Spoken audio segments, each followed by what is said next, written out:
Keby si vedel, ako a z čoho sa vyrábajú tieto potraviny, nielen, že by si to v živote do huby nedal, ale ešte by si vyvracal aj to, čo si zjedol pred pol rokom.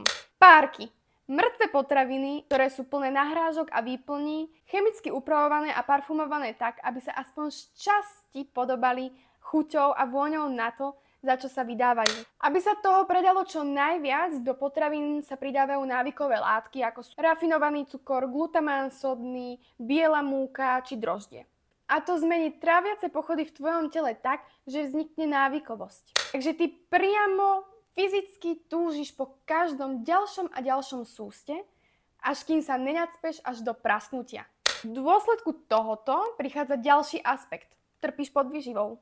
Prosím, to je snáď vtip, nie? To sa týka možno detí v Afrike, ale tu nie je to vtip. Ty máš síce plné brucho a priberáš na váhe, ale tvoje telo trpí na nedostatok živín. Do mozgu ti stále chodia signály. Potrebujem viac živín.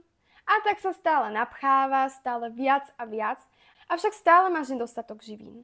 Máš jednoducho hlad, ktorý nedokážeš ukojiť. Ten podporuje tiež vplyv umelého sladidla aspartámu, ktorý sa pridáva skoro do všetkých nápojov a potravín. No a čo s týmto všetkým?